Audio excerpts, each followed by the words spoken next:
All right, welcome everyone. We're Semblance of Sanity. I'm Caleb. I'm Jacob. And we're here for Mushoku Tensei, Season 2, Episode 24. Going home. Yeah. Yep. We're in sync, yeah. Indeed. That was good. Yeah. But the characters in this show are not in sync. In sync, no. Some stuff has happened. Yeah. Paul's dead. That's true. Rudy's marriage probably is actually going to be okay, but yeah, the marriage is not what I'm worried about. yeah, the marriage is not what I'm worried about. Yeah. Main thing I'm worried about right now is that we go home and we don't have an actual decision being made. Yeah. I feel like the best way this can go is with actually within reason of what they've set up right here. Is that Sylphie goes, okay, so I understand that this is what you want, but I need to talk to you. My enjoyment of that whole set of developments is going to entirely be dictated by Sylphie's response to it, because I really don't want her to let herself get all walked all over. And I think that is probably going to happen, with how she is. I think that is what kind of makes sense to happen. And hopefully, if Rudy notices that is what is happening, Yeah. The part where I feel like we can have her basically allow our main character to have his cake and eat it here is that we can do that later. Right. We'll deal with that later. That would actually be kind of awesome if that just was not brought up in this episode. Oh, no, I think it has to be brought up. If it doesn't get brought up, then I have a problem. Well, okay, no, that's a good point. I need Rudy to communicate here. Yes. That's number one most important. Sure. Number two most important, I think, is then for Sylphie basically to connect with Rudy over this, basically. Yeah. And then we focus on the thing that's actually kind of important right now is, she's having a baby. And that's not necessarily happening now because we warped. We saved a lot of time, so we didn't move that slowly. So that's good, and in some ways that's going to be the big oh my God, you're home! Wonderful! Yep, I'm so worked. excited. Yeah, it worked so You're not well. dead. Oh, Paul is. Oh shit. But not just that, but the you're not sacrificing seeing your baby. Yeah. In a lot of ways, the part that I'm the most potentially excited for here is this might have been the biggest fuck you to the man god other than Paul dying.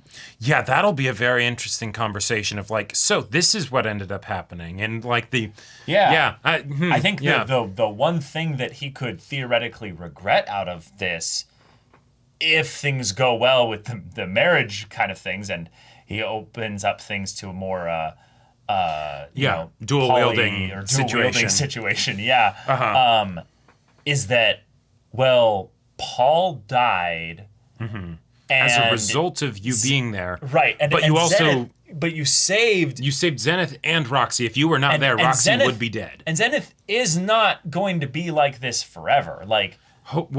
I mean, the prognosis that we got seemed to imply that to me, but hopefully not forever. Oh, okay, gotcha. But all right, y'all, without further ado, let's get into this.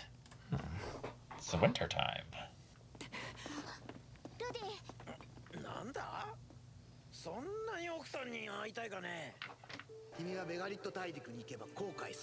Yeah, he's worried.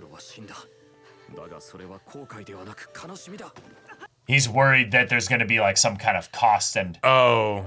Yeah, he's worried that it's something bad has happened to Sylphie, Yeah, and especially with the whole thing of the mass teleportation event, yeah.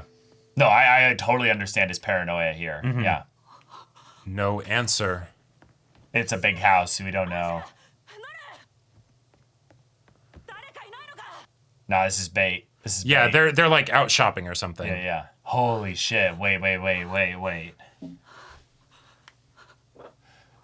Nah, this is bait. You're back so soon, yeah. Grabbing him with the bloodied stump. Yeah. Yeah.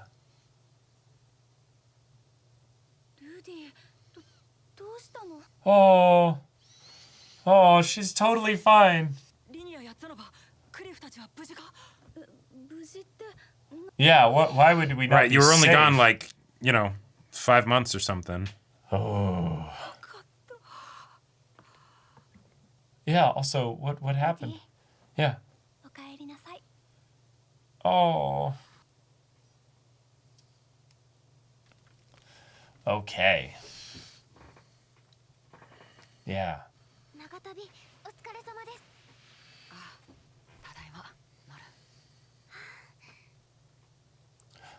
Yeah, yeah. Oh.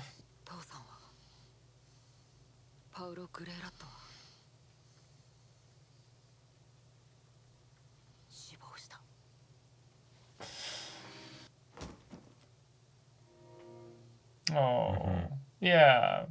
She was super close with him. Yeah. Yeah. Yeah, yeah, yeah. Yeah. Oh, the animation is just so good. It's just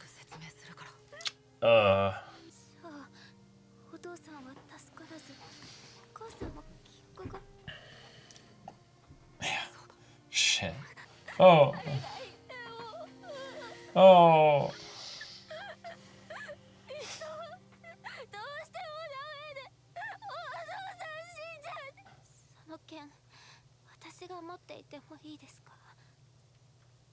Why?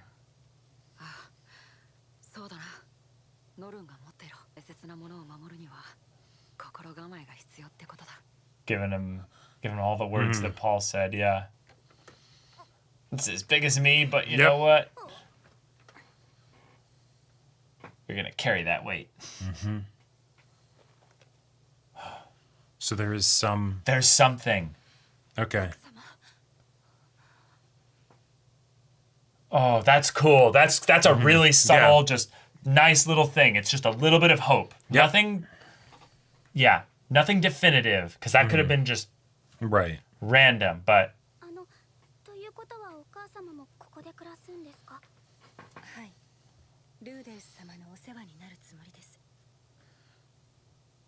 Yeah, yeah. Yeah. Yeah, let it all out. Yeah, good. Oh! She's like, I have to be big and strong. And I can't... I'm gonna be responsible and... Uh-huh.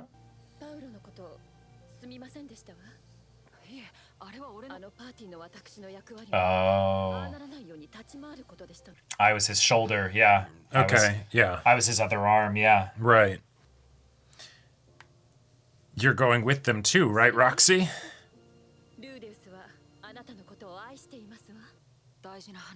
Yeah.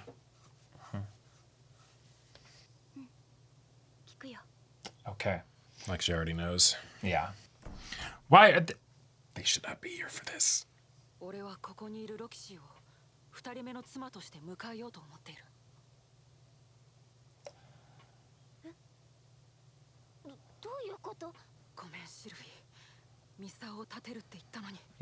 Yeah, good. Good. Take responsibility here. Yep.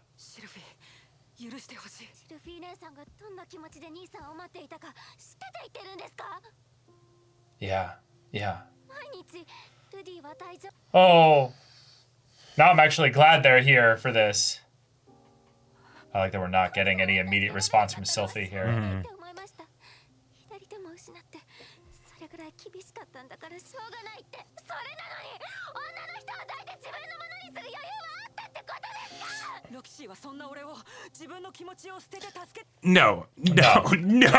No shot! No shot!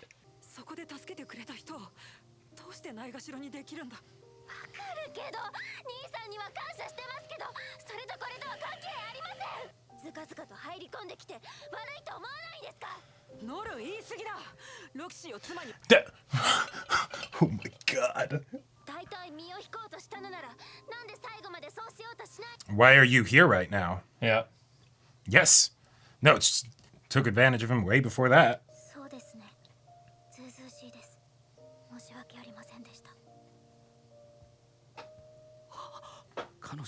He hasn't looked at Sophie once. Yep. Not once. 待ってロキシーさん待ってくださいでも下心もありましたので Good. Good.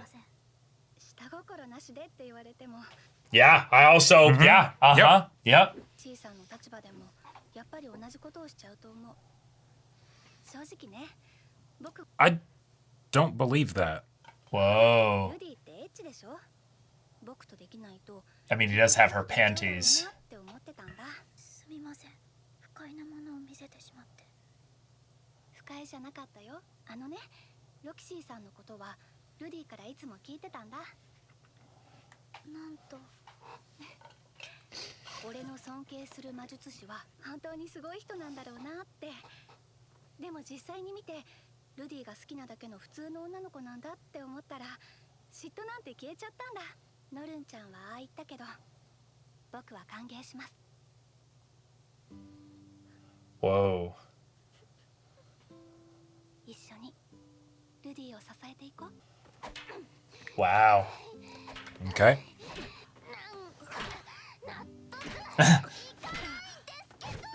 ノルンちゃんルディはミリス教徒じゃないんだから許してあげて It's not about that. でもパウロさんだって奥さんが2人いたんだよごめんアイシャいいよ別にノルン姉がよく考えずに物言ってるの知ってるから何その言い方ノルン姉が怒った予定日はいつなんですかあと1ヶ月ちょっとかな Wow. でもロキシー本当にいいの結婚するのをそれまで待つ必要なんてないよ正式な妻になるのはその後でそっかロキシーがそう言うならうん分かった Okay. So are we gonna end with the birth? Yeah. Yeah. Okay. おめでとうございますシルフィエットさん Yeah. Oh. 神 Oh, is she gonna name him Paul? Oh, never mind. Her. ルディの子だよ Yeah. You're a dad. Oh.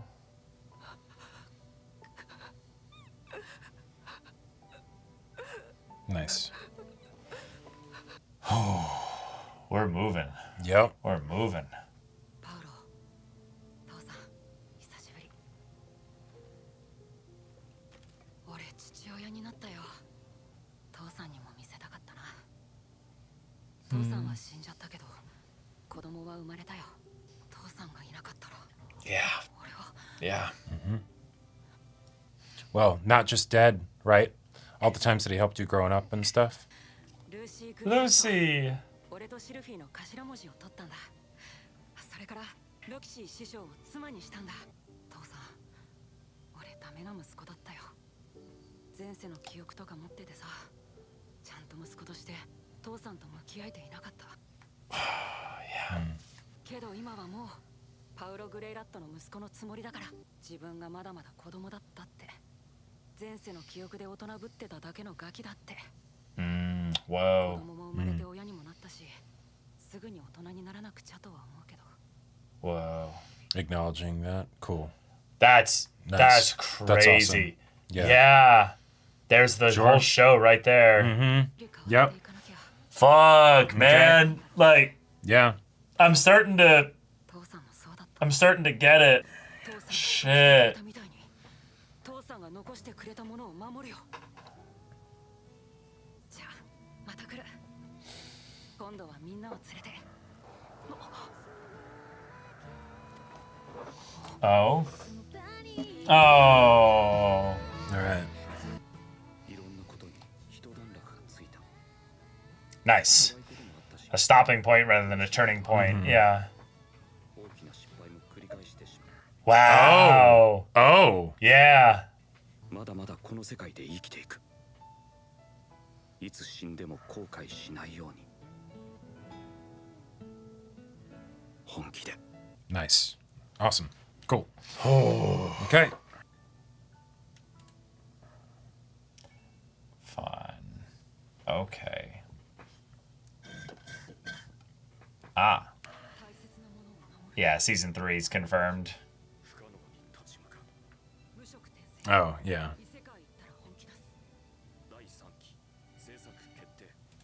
Cool. Okay, All right. season 2 finale is over. Rudy's family has grown in more ways than one. Yep.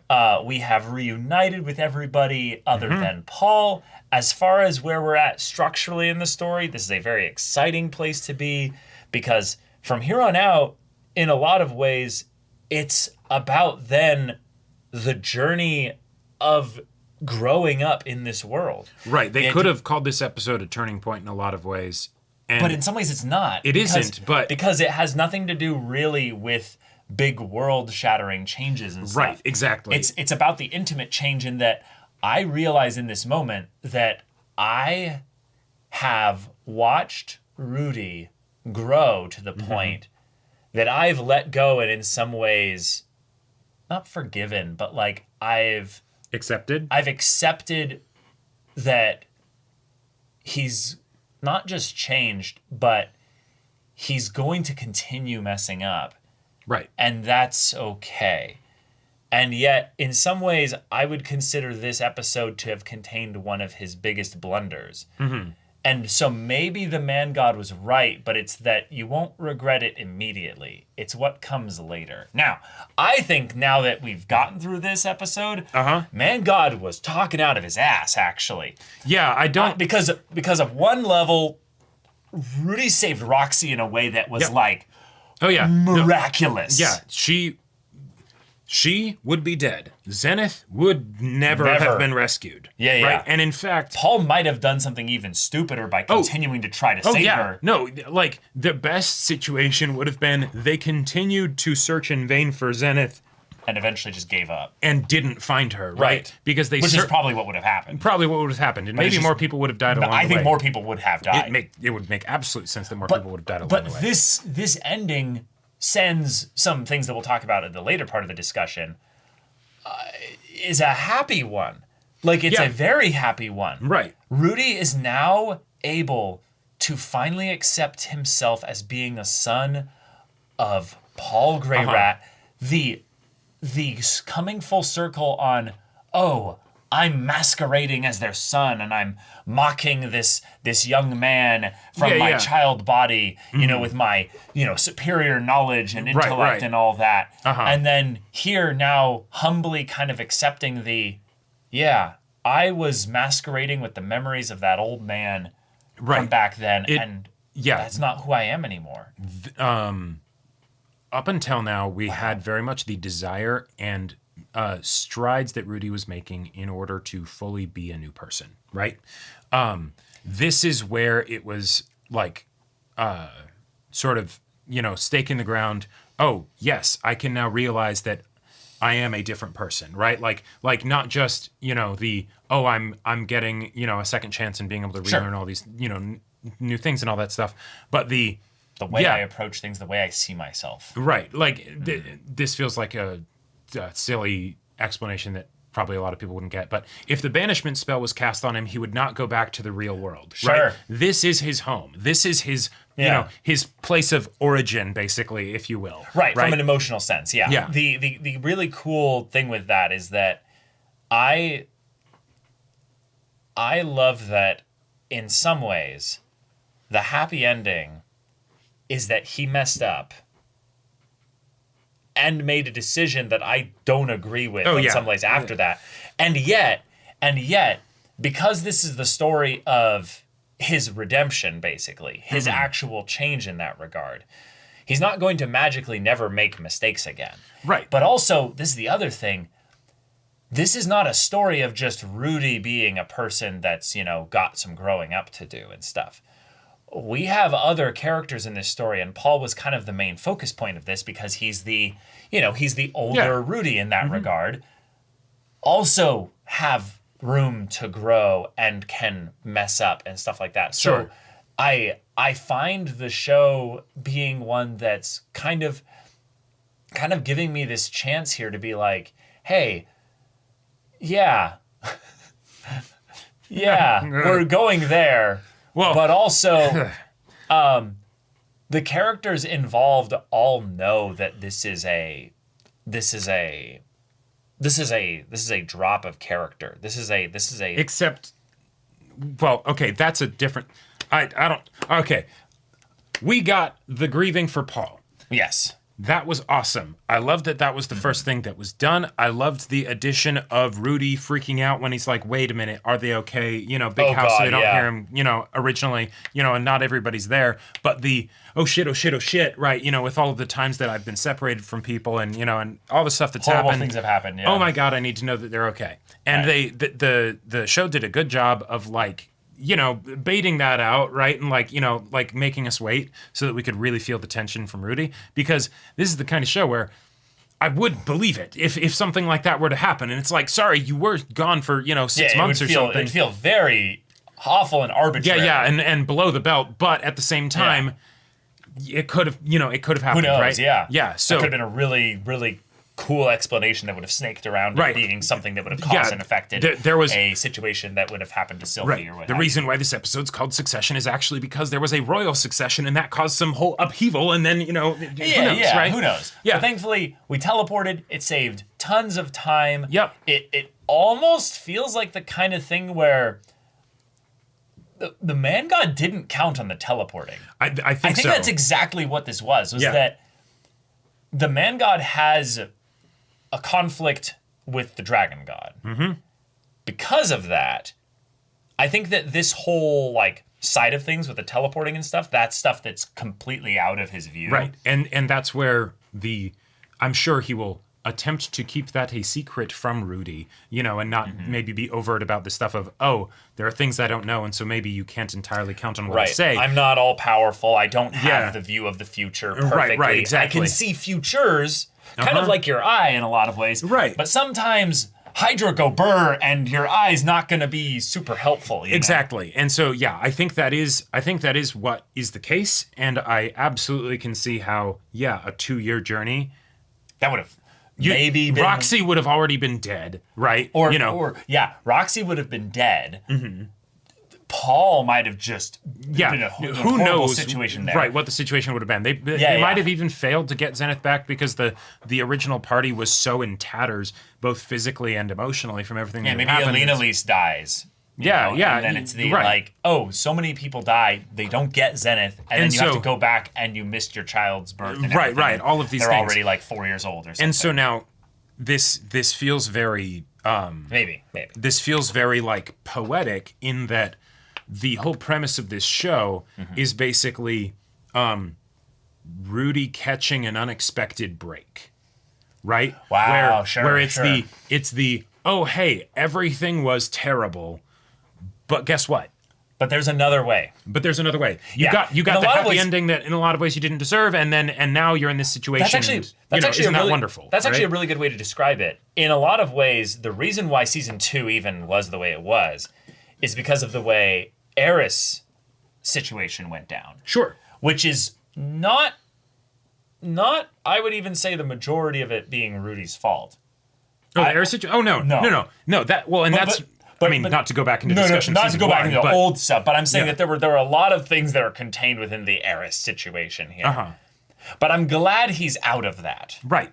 But the idea that in a lot of ways here, this is kind of another Eris situation, but it didn't end in complete disaster, I feel like is a fun kind of progression of things. In that, Okay. Yeah. in a lot of ways, the point that Sylphie made of he was probably going to cheat on me eventually is like a, oh my God. But Yeah. the idea that, oh, it's you and you're coming here and this is all on the table right now. Okay. I don't like the characterization for Sylphie in this regard, But as far as a way to potentially redeem things in the future with it, I actually really like the potential of the way this can go. But I just feel like I feel like Sylphie was character sacrificed a little bit for this. Well, okay, so to make it just really easy and convenient rather than a plot conflict later, just for the sake of expediency. Right. Know? Let's go into the Roxy thing then. Yeah. This is the thing that I want to preface all of this with. Yeah. And it is there is a part of me that wishes it was not this way, because then that would make it easier to deal with in a lot of ways. More straightforward at the very least. I see what you're saying. While I vehemently disagree with the direction that the story took, the care and attention to detail that this story has demonstrated it does, it will continue to do. Whether I agree with the decisions that it is making is a different story, but it will still, it will still take everything very, very seriously and all of that stuff, right? So, the quality of the storytelling, I'm sure will be fantastic, with future stuff, right? Even directly surrounding this contentious point. I think I agree as well. I do think that there is a critical point of at some level,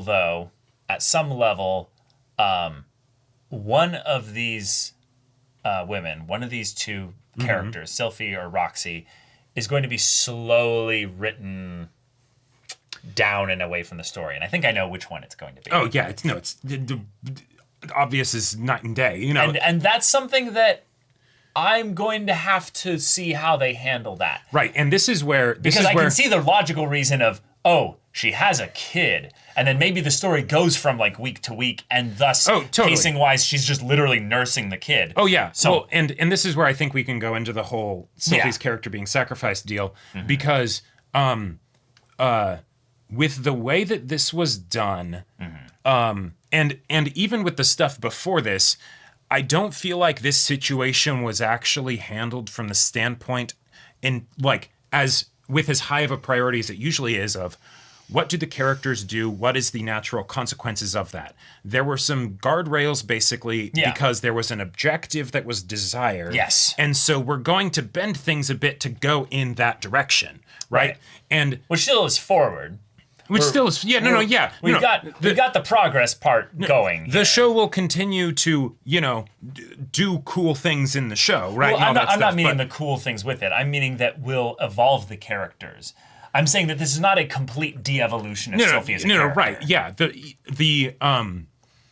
The decision to have the general response be this kind of general response, I don't like.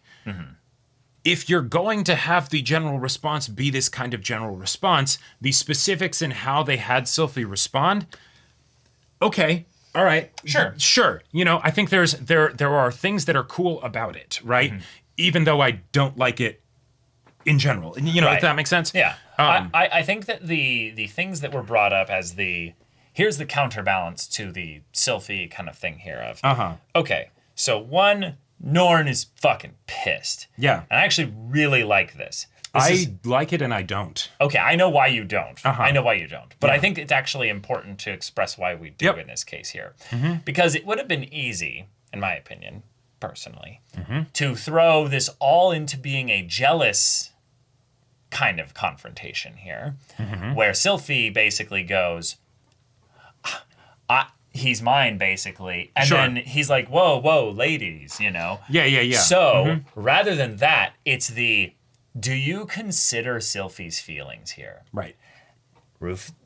Rudy has no response to this. This is why I like this.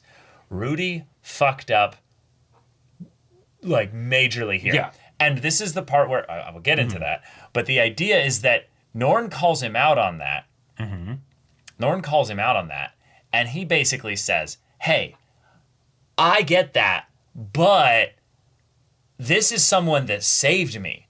Now, on the one hand, I think that they could have executed the saving thing way differently and way better, but that's neither here nor there. We're moving on to this episode. Right. In this episode here, Rudy doesn't acknowledge that part because I think he feels very guilty and shameful about that. Yep. I think he actually genuinely does.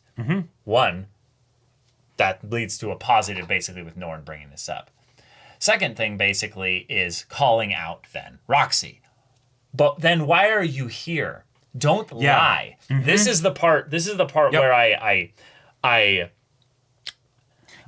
think I'm more bugged about this than I am about really anything else. It's the idea that they both, not really they both, but there's a form of active, like, trying to market this basically as like but I am doing this because she saved me. And yet, Rudy, I think it would have been really cool for you to acknowledge alongside the cheating part, which I'm very glad you did. I can't believe that there was a part of me that was worried that he was going to pretend that that didn't happen. That's how bad I thought this could be. Oh, God. That's how bad I thought this could be. But instead, you went to kind of defend Roxy's thing here, even though she told you exactly why she did it. Which means you're lying. Yep. Two, Roxy also kind of ends up coming back around to that and being like, yes, I'm shameful in that regard. I don't really feel like the shame part is important here. No. I don't really believe in shame being a good thing. Well, but I don't like the idea that then during this whole thing, the feelings of Sylphie from Rudy's perspective don't really get followed up on afterwards. Yeah. And so while this is a fantasy world, and while this is a world where polygamy is it's just a thing.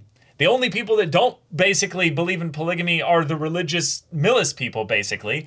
That's cool, but cheating has nothing to do with that.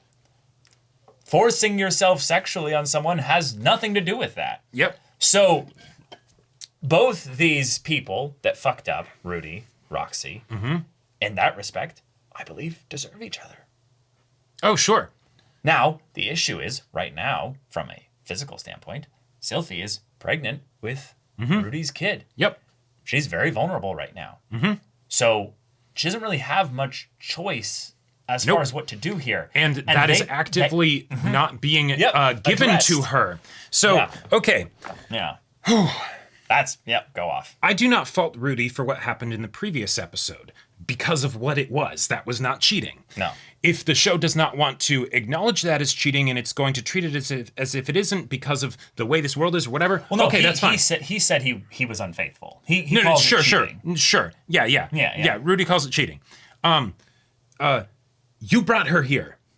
What was the point of the conversation of, hey, where Roxy suddenly decided to be responsible, wait to get her permission, right? Then actually repeat that. That's one, not what happened here at all. No, is that you said, I'm going to be taking her as my wife, right? Which is not what was said in the previous episode. So the show isn't even being consistent. No.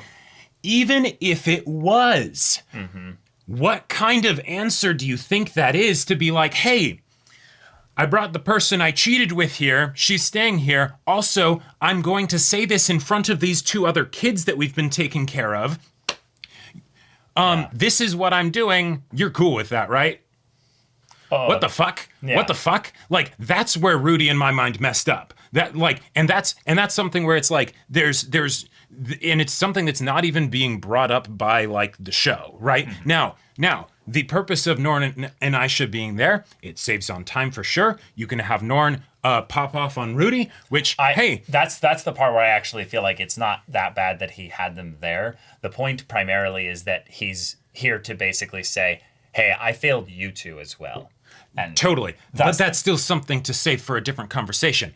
And the fact that Norn then is the one to stand up for Sylphie, what that does, that is another form of basically letting Rudy off the hook because someone's going to get mad at him because we're going to make sure that Sylphie acts in such a way so that she doesn't. So that way we can say that this is all fine. That, oh, you know, it was a bit rough with how it started. Oh, yes, they're going to be, so ashamed of what they did while they're shamelessly still deciding to stick to the thing that they were even saying they weren't going to do and having both of them here when it's brought up. What the hell? You could absolutely have a situation where Sylphie still ends up being basically able to accept it eventually or whatever. You still have this outcome, but then you have the meaningful conversations between the two of them where we can show their married dynamic, how close they are, what this means and all of that stuff. If Sylphie is thinking, oh yeah, I kind of thought that you would eventually, right?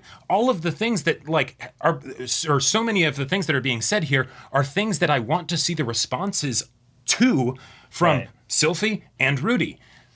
And we kind of don't really get that. We don't really. And so we just have to basically accept this hand-waving of everything's fine. And then, yeah, Norn's going to be upset at him after, but that's just Norn. She's always upset about things. Haha. Classic Norn. Oh my God. Yeah. It's the kind of thing where the show has really carefully navigated us through things that I think were more controversial than this. 100%. Way worse. Yes. And I have a lot of incredible goodwill built up with the show here. Mm-hmm. And there are times when the show does things that feel like it's a form of I wanted to have my harem show, basically. And so that's going to happen. And this is that. Yep. This is that. Mm-hmm. Now, there's some very cool world implications with this. Some very cool ones. And I'll save that for another time, potentially, here, because I feel like this is where the lion's portion of the discussion kind of deserves to be. Is that this was a decision that, even if we go from the standpoint of there's no sacrificing or butchering of Sylphie's character because she always knew that Rudy was this way. In fact, she's kind of this way too. And there's even that weird, very small possibility that she's also potentially into the idea of a third person in the relationship. She has accepted that part of Rudy as well. She knows that that's... okay. I think that could very well be the thing. And I would actually love to see that explored in season 3. Because if we're going to go here, let's just go. Let's just go. Because... part of the issue with this is that I don't think you can pull there's lingering problems and there's other things down the line without kind of referring back to how poorly this was handled and just kind of ruining my fun with the show. Yeah. Because I really do like Sylphie's character. I really do like Roxy's character. But there's this thing when you have time skips in a story. And I actually want to talk about this here. Oh, okay. There's this thing when you have time skips in the story.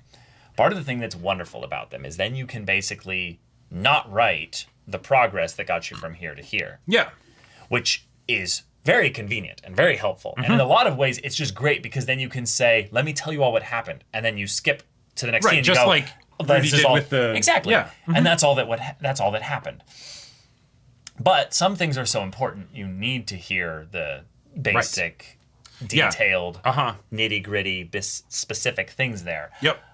One of the things that we kind of did here was that after this conversation was had, and after Sylphie accepts Roxy and all this, we then time skipped past basically all the stuff that could have potentially happened after that. Sure. Of awkwardness and stuff to show. Yeah, growing pains of this is new. I think that season 3 has a little bit of an onus to, in some ways, take away my fun of the show. Because this is where I want to bring this up here. It's the idea that I brought up, the idea that if they're going to show the ways in which there's growing pains and stuff like that, it's going to take away my fun of the show. I don't like this decision to the point that I prefer that the first third or so of the season actually intersperses a lot of this between it here. but I don't think it will. I don't think it will either, because let's be real. At this point, it wouldn't fit. If you were going to do that, you do that here, right? Well, again, episode constraints be damned or whatever. You know, like again, right? You could have the first core be the, oh, you're not married to Roxy, right? All of this stuff happens. You're adjusting to being a dad and whatnot, right? And then yes. Again, I don't care about adaptation. I don't care about any of that stuff being at play here. That is something that is probably not at play in a light novel series or what have you. Okay. No, it's probably mostly a thing of where, this was a very big, crescendo moment for the story. From the stand. And thus it's there could have been more detailed stuff that was cut. And I almost 100% know that has to be the case. Sure. Because we've had multiple times throughout this series of people being like, oh yeah, this was way more detailed in the light novel. That's how it is in light novels. You get lots of internal perspective and stuff like that. Yep. I just feel like this is one of those instances where I would have preferred the very tense, gut-wrenching, painful thoughts of Sylphie and Rudy here. I really would have liked to have just that moment of Sylphie being like, fuck, I saw him, praying to the holy relic, and I knew that this would happen at some point, but you could this is happening. Right. I'm gonna put my best face on it, but or I'm gonna be competitive though, Yeah. Rudy, if this is something that's going to be happening, right? There are so many ways. Because she has told him in the past. She has told him things like this in the past of if what was it? I sometimes wonder if I could be enough for you. Yeah. She's got insecurities about fulfilling him sexually and stuff with regards to that, and then go and sleep with somebody to figure that out if need be or what have you. Who knows? This is a world where I can't apply my modern sensibilities. Not my modern sensibilities, but basically my monogamous viewpoints, basically. Into this. So that's to an extent, because it's to an extent. Because again, this was one of the reasons why I was frustrated when they brought up the whole religious thing. You're talking like that's the actual important issue here. It's not the fact that it's but this religion says you can only be married to one person. It's that you said, I will be faithful to you. You are my one and only. And then, without any discussion with them, or anything like that, you're like, nope, that's not the case anymore, right? That's the issue. So here's actually a really fun way we can talk about this with bringing some real world stuff into this. Sure. How many people do you think get cheated on and remain with their partner after going through the process of going through lots. Stuff? Right. But I think that it's a lot more than we'd be comfortable be talking about. And then within that, there's better ways of handling it. No, not even better ways of handling it. No. I'm talking about the there's a saying, once a cheater, always a cheater. That's an extreme statement, so I fundamentally disagree with it because it's a 100% statement, right? Yeah. But the idea that basically this was effectively allowed to happen. Rudy saw Paul having two wives eventually and being like, that means that everything that he did to get to that point is all fine and dandy. More or less. Not really. It's a thing happened, but that's okay. We'll get married, right? And so there is no actual reason in universe for Rudy to not do this again. Oh. Right? There isn't. There isn't. Oh. And as far as from a meta standpoint, I agree and disagree. The part that's cool about this, I would say, is that, yes, right now, there's no reason for him to do it again. Or not to do it again. There's plenty of reasons for him to do it again because it worked here.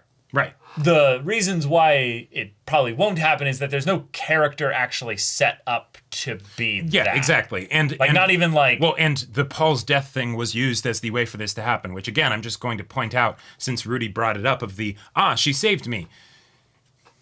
if you're going to acknowledge the idea that you were truly in a compromised state, then that calls into question what the fuck was happening when she forced herself on you. No, that's the part that like like if you're going to use that logic, then flip it. Not with Norn or whatever. Yeah, she's your sister, but the other the other human from the real world. Nanahoshi. Nanahoshi. Yeah. When she was all, devastated and all that stuff. Let's say she had kind of found you attractive, found you hot or something, right? And you decide, don't worry, I'll fix this. Yeah, I think the argument that nobody is making here is that these are good people. Right. Well, and that's exactly. That's the part where I find it interesting is that we're watching the story of these people who are screwed up in their own specific ways, finding each other and helping each other along the journey. Exactly. And I think that there should be redemption for absolutely potentially everybody. Well, that's the point of this show. Right. And to be clear, since bringing up the whole point of like other, subject matter in previous parts of the show, the reason why I was so on board with what the show did with those and I got such a high like faith in the show and goodwill and all that stuff is because when Rudy was doing bad things, they were openly treated as bad and it was something where he was not rewarded for them. If that makes sense? Right.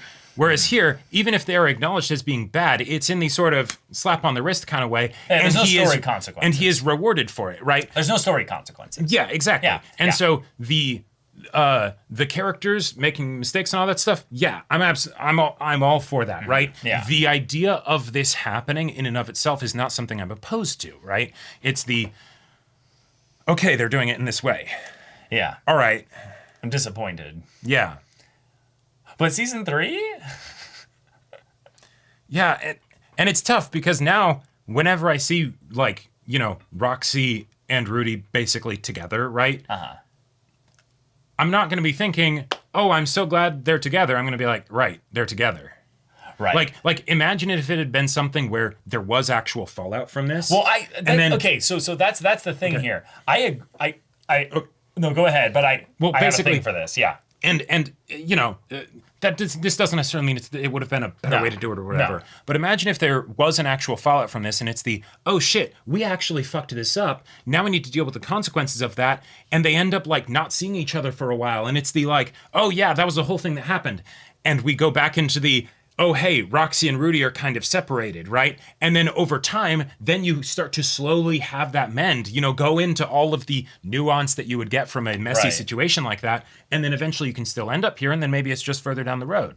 Yeah. There has been this consistent meta pull in the same way that there's been a consistent almost magnetic detraction where Roxy and Rudy just keep doing this. Right. It's very fun to watch. It's very fun to watch, but the idea that this was their cataclysmic, if you will, just they come back together, I kind of like that. Not what the actual details are, but the idea that it was an actual kind of messy explosion. And Paul died, Zenith lost her memory, and Right. Yeah. Where does the story go from the world side of things here?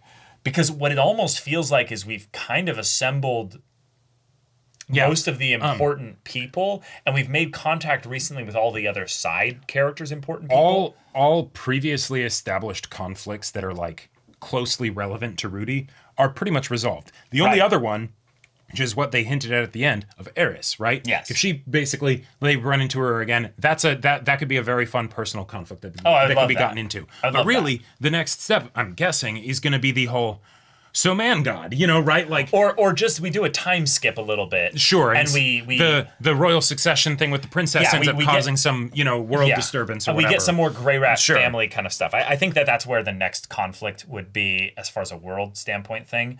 But what was the thing I interrupted you on something earlier and then I was like, hold on, I'm going to table that. I was going to bring up the idea of if there was fallout from what happened with Rudy and Roxy. Right.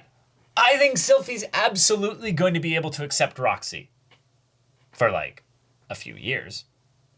I think there's going to come a point where eventually you just have too many cooks in the kitchen, and you're going to have those moments where it's just going to be really natural and normal. Like, your personality might not mesh with mine. Your like way that you want to do things, the way that you might be like, Rudy, let's go on an adventure here. And she's going to be like, no, actually, like, come over here and do this.